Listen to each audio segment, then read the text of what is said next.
I never thought a Tuesday could linger like this, heavy in the back of my chest, replaying over and over. She said it, careless, almost cruel, but I can still hear it, the soft edge in her voice. You'll forget me. I laughed, but it came out wrong. Too sharp, too desperate. I wanted to prove her wrong, but all I could manage was, not even in a lifetime. I remember that morning like a photograph in sepia tones. The bookstore smelled like old paper and coffee, dust motes hanging in the sunlight through the half-open blinds. I was stacking returned books on the counter, careful not to let my hands shake, when she walked in. She moved like she owned the light itself, quiet confidence in her stride, eyes scanning the shelves like she could memorize the spine of every book in seconds. She's older, I noticed immediately, mid-40s, maybe, but that didn't make her any less magnetic. There's something in the way she folds herself into a space, the subtle command in her posture that makes people unconsciously step aside. I've seen it before, but not like this. Layered, unshakable, a mixture of warmth and something sharp that could cut if you weren't careful. I couldn't tell if she even noticed me at first. She lingered near the philosophy section, flipping through a thin volume on Stoicism. Her hands moved deliberately, as if the world had slowed for her. But when she glanced up, our eyes met, and everything stuttered. A moment. A pause that lasted too long. I didn't look away, not that I could. She caught me staring, and for a fraction of a second, I thought I saw something unspoken flicker there. Recognition, amusement, maybe a hint of danger. I tried to focus on my tasks. My fingers trembled slightly as I shelved the book too high. She stepped closer, the air between us thick enough to taste. Then, as if nothing had happened, she reached out and adjusted the book I had stacked unevenly. Her fingers brushed mine, light and deliberate, just enough to leave a spark. She didn't apologize, didn't smile, didn't make it awkward. She just moved on, leaving me frozen in the hum of the fluorescent lights. We've exchanged words before, small talk that seemed mundane. But today the pause stretched longer, weighted with something neither of us said. Do you come here often? I tried, but my voice cracked halfway, ridiculous. She tilted her head, a faint laugh teasing at the corner of her lips, and shook her head. I'm here when I need to be, she said, and the way she said it made it feel like more than an answer. It felt like a challenge. She left the aisle moments later, book in hand, but I caught the lingering scent of her perfume, a quiet blend of jasmine and something smoky, the kind you can't shake from memory. I told myself it was just that, a smell. But my stomach nodded anyway, and my hands went back to the counter as if touching the cold could ground me. Hours later, I'm still thinking about that small, careless act, the brush of her fingers over mine, the faint laugh, the tilt of her head. Nothing happened. Nothing should have happened. And yet, I can't stop replaying it, over and over, like some half-forgotten song that refuses to leave your mind. I know she doesn't expect me to remember her, and maybe she's right. But even now, I catch myself whispering to the empty bookstore, not even in a lifetime. I didn't expect to see her again that week. And yet, there she was, standing near the back counter, holding a stack of old books she wanted cataloged for the store's archive. Her presence pulled the air taut in a way I didn't know how to explain. Need a hand? I asked, trying to sound casual. My voice came out softer than intended. She glanced at me over her glasses, just briefly, and nodded once. We worked side by side in silence, the only sounds the faint rustle of pages and the occasional squeak of the rolling chair she leaned on. She moved deliberately, careful, but there was a fatigue in her posture I hadn't noticed before, a subtle slump in her shoulders, a quiet sigh she didn't bother to hide. I found myself watching her hands, the way she handled the books like they were fragile, as if each one carried a memory she didn't want to lose. Her fingers were long, slightly calloused at the tips, and when she flipped a page, her nails caught the edge. A small, almost imperceptible movement, but enough to make my chest tighten. She glanced at me once, her eyes narrowing in a way I couldn't read. For a moment, it felt like she wanted to say something and couldn't. I waited, letting the silence stretch. She shook her head slightly and returned to her work. Do you, want some coffee? I asked, gesturing toward the half-empty pod in the corner. She hesitated, just a fraction of a second too long. I noticed the faint tremor in her hand as she brushed at a stray strand of hair that had fallen across her face. "Maybe later," she said finally, her tone polite but distant. Her lips twitched as if she wanted to smile, then stopped herself. I watched her laugh at a comment from one of the customers. It was quiet, brief, but genuine. Something in it caught me off guard, a softness I hadn't seen before, a crack in her usual composure. She quickly masked it, returning to the books as though nothing had happened.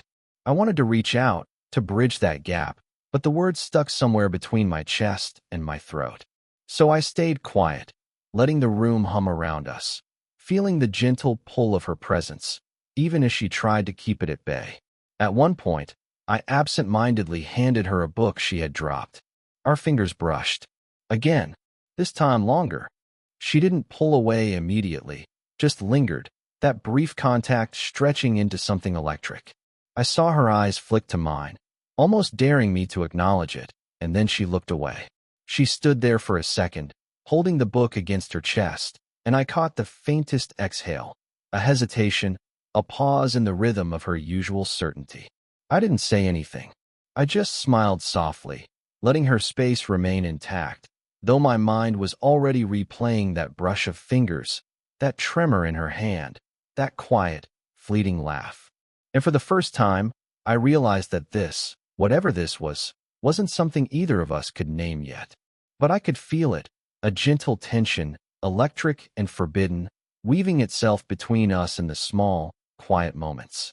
She turned away, but I could still feel her there, lingering like a shadow across the room, and I couldn't stop thinking about it.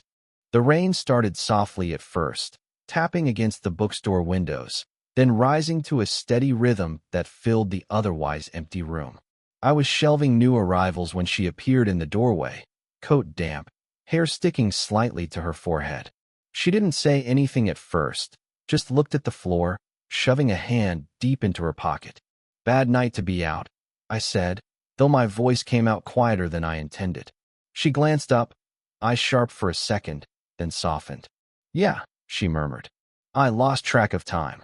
We worked in silence, close enough that the warmth from her coat brushed my arm when we reached for the same book. My chest tightened. She didn't pull away, not immediately. I wanted to say something, anything, but the words lodged somewhere useless in my throat.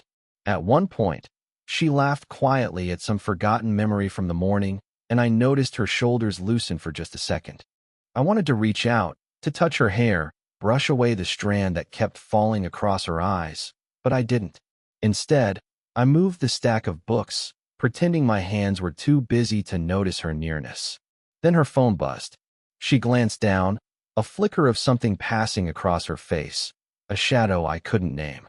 I caught the glimpse of a contact name, and a small pang of disappointment hit me, sharp and unwelcome. She sighed softly and stepped back, the distance suddenly between us. I felt my pulse in my throat, my mind spinning with a dozen things I wanted to say but couldn't. All the small gestures, the laughter, the proximity, it made everything else impossible to ignore. I wanted to tell her something, about the pull I felt, but she was already stepping back, guarded again, her coat a shield I wasn't allowed to cross.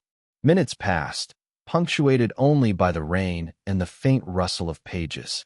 At some point, I found myself moving closer, almost instinctively, drawn by some quiet gravity I couldn't name. She didn't retreat, either. Our fingers brushed again, accidental, lingering, and the spark between us was unmistakable.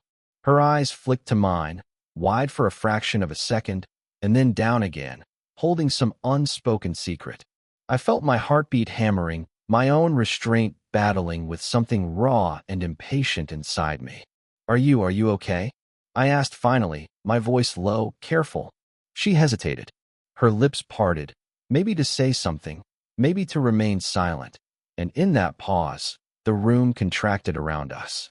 I could feel her breath, the warmth from her coat, the faint scent of coffee and jasmine lingering in the air. I wanted to reach out, to close the space, to let her know she wasn't alone in whatever hesitation she was hiding, But then her phone buzzed again, a reminder of a world outside this small room, outside the fragile gravity between us. She stepped back slightly, glancing at the screen, and that small act of retreat shattered the moment. I stayed still, watching her, wanting to cross the line, wanting to hear her say something she wasn't ready to say.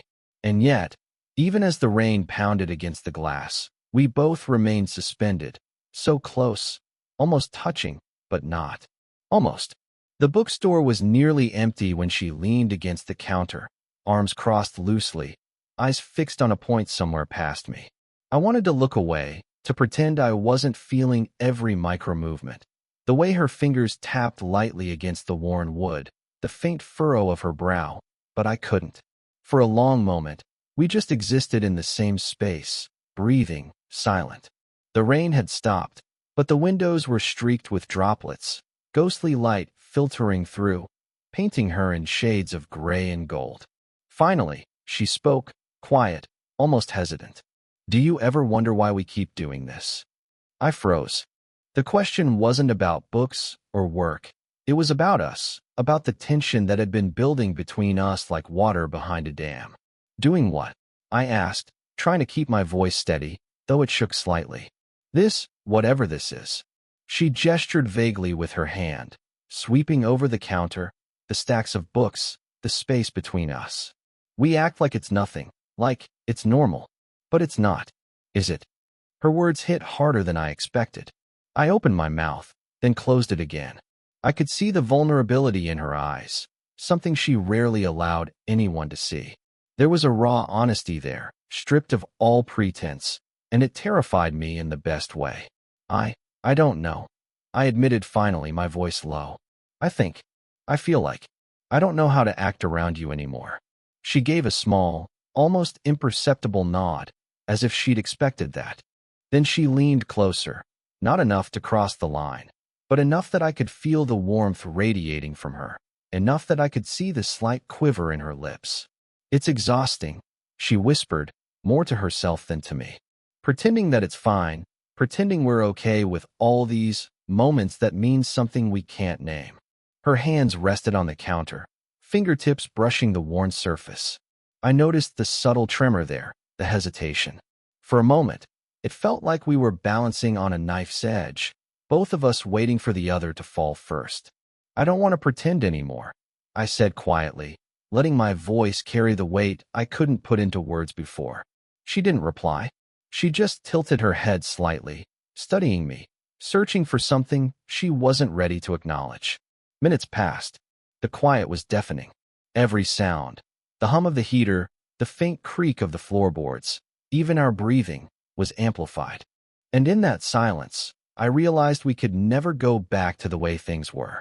Finally, she looked down at her hands, then back up at me, eyes glistening, and spoke the thing that lodged itself in my chest, uninvited, unrelenting. "What if this is the last time we're allowed to just exist in the same room without ruining everything?" I couldn't answer. I just swallowed, feeling something inside me fracture, and for the first time, I saw her not as untouchable, confident, perfect, but as human, fragile, and impossibly close to breaking. And somehow, that was more devastating than anything else could ever be. I was stacking the new shipment of poetry books when she appeared in the doorway, holding a small, worn envelope. The corners were bent, the paper slightly yellowed, like it had been carried around for years. "I found this," she said, her voice unusually tentative. She didn't meet my eyes, instead letting the envelope dangle between us, fragile and heavy. I stepped closer instinctively, careful not to crowd her. "What is it?" She hesitated, biting her lower lip, and for a moment, I saw the vulnerability she usually masked so well. "A letter from someone I lost," she admitted quietly. The words barely escaped her lips, but they landed with weight. I wanted to ask more, to understand, but I didn't. I simply nodded, letting her decide how much to share. She unfolded the letter slowly, fingers trembling, and I noticed the faint scar on her knuckle as she gripped it tighter. Something in that motion, so small, so ordinary, made my stomach tighten. "It's from him," she murmured, almost to herself. My first love. Before everything else. I didn't speak, only watched her. The way her eyes lingered on the handwriting, the faint quiver in her voice, the way she exhaled as if releasing a secret she'd carried for decades. It shook me in a way I didn't expect. I never got to say goodbye properly, she whispered, voice breaking just slightly. And I think I've been carrying it around, even when I didn't realize. I reached out, almost without thinking, and gently touched her hand. She didn't pull away, not immediately. She just let it linger, like a fragile truce with the past. You don't have to carry it alone, I said softly, my own voice catching. I felt exposed, even though I was supposed to be the one steady, the observer. But watching her like this, seeing her raw and human, something inside me unraveled. She blinked up at me, tears threatening, and for a moment, everything else fell away. The books, the quiet hum of the heater, the half-finished day. It was just her, and the past, and the fragile space between us. I don't even know why I'm showing you this, she admitted, voice almost a whisper. Maybe because you're the only one I don't feel I have to hide from. I swallowed, feeling the gravity of her words. There was no rush to comfort, no dramatic gestures, just an unspoken acknowledgement that this was real, fragile, and utterly consequential. The rain started again outside, faint at first, tapping against the window pane. She looked up at me, eyes glossy, and gave the tiniest, almost imperceptible smile, the kind that held centuries of pain, hope, and uncertainty all at once. And in that moment, I realized something I hadn't before. Intimacy wasn't always sudden, explosive, or loud. Sometimes, it was this quiet, seismic, human thing, an acknowledgement, a confession, a shared vulnerability that left your chest aching without a single word of romance being spoken.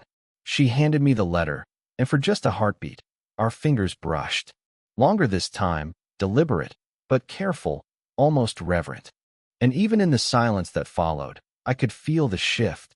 The delicate, unstoppable pull between us had just deepened, unspoken but undeniable. The bookstore was quiet in a way it never had been before. Even the hum of the heater seemed to soften, letting the space breathe along with us. She was leaning against the counter, her hair tucked behind one ear, and for a moment, I just watched her, letting the stillness fill the space between us. You know, she said softly, almost to herself, I think we've been avoiding this for too long. I didn't respond immediately. I simply moved a little closer, careful not to startle her. Her eyes flicked up, meeting mine, and I felt that quiet electricity again. The same pull I'd tried to ignore for months, now impossible to resist. Yeah, I murmured finally, my voice low. I guess we have. No grand declarations, no dramatic confessions. Just acknowledgement. Just a quiet understanding that what had been building between us wasn't a fleeting moment or a passing fancy. It was real, earned, and slow like the turning of seasons. She gave a small, almost shy smile, and the tension in her shoulders eased slightly. I noticed the faint smudge of ink on her fingertips from the books she had been handling earlier, and I reached out almost instinctively, brushing it away. Her hand lingered in mine, warm and unresisting, but not demanding. For a moment, we stayed like that, hand in hand, silent. Not because we had nothing to say, but because the quiet said everything. It was a shared space, a mutual decision not to rush, not to force words that might spoil the fragile balance we had finally reached. I noticed the way her breath hitched slightly when I let my thumb brush over her knuckles, a subtle acknowledgement that she felt it too. She tilted her head toward me, not fully leaning, but just enough that our foreheads nearly touched. I could feel her warmth, steady and grounding, and I let myself rest there for a heartbeat, as if that small contact could anchor months of unspoken tension. You don't have to say anything, she whispered. Her voice was low, deliberate, and full of that quiet certainty I had been chasing without knowing it. I don't want to, I replied. And I meant it, not because I didn't have words, but because we didn't need them. We moved to sit together on the small bench near the window, shoulders brushing, hands still intertwined. Outside, the rain had stopped, leaving the world washed clean, soft light spilling through the glass. No one else was there. No one else needed to witness this slow, inevitable shift. We didn't need a promise, a declaration, or even a plan. We only needed the acknowledgement of presence, the gentle collision of proximity, the certainty that the space between us had finally been crossed without force, without spectacle. I felt her hand squeeze mine once, a soft punctuation to the months of tension, and I returned it, careful, reverent. The warmth lingered, quiet but impossible to ignore, threading itself into something neither of us had named but both of us recognized. And for the first time in a long while, I felt like time could pause, just for this. Two people sitting in a quiet bookstore, fingers brushing, hearts acknowledging what words could not yet hold. We didn't speak again for a long while. We didn't have to. Some things, I realized, were quiet but final. It's strange how memory reshapes itself. I can still see her in that bookstore, the way the light hit her hair, the faint smile that never quite reached her eyes until it did, slowly, reluctantly, like a door opening just enough to let someone in. I've thought about that time countless times, revisiting the moments that didn't feel like anything at the time. The brush of fingers, the hesitant laughter, the silences that spoke louder than words. I realize now how much those tiny fragments shaped me, how they taught me patience, how they made me notice the small, human details in others, the tremor of a hand, the way someone folds themselves into a chair, the quiet weight of a sigh. She's changed too, I think. Not in a dramatic, storybook way, but in subtle, profound ways. I see it in the way she allows herself to linger in moments, to let someone see her without armor. I see it in the way she smiles more easily, the way her laughter carries, the way her eyes soften when she doesn't have to be careful. And sometimes, when we're together, I catch her glancing at me with that same curious mixture of amusement and restraint she had on that first rainy evening. And I know that nothing was wasted, not the silences, not the near misses, not the small, seismic confessions we barely voiced. For me, I've learned that love doesn't always roar. Sometimes it hums quietly, grows in the spaces between words, in the gentle acknowledgement that someone exists alongside you in the world, flawed, human, alive. I've learned that patience isn't just waiting. It's noticing, understanding, and allowing the other person to arrive on their own terms. And I've learned that some bonds are earned, not demanded, shaped in slow increments by small gestures and shared vulnerabilities.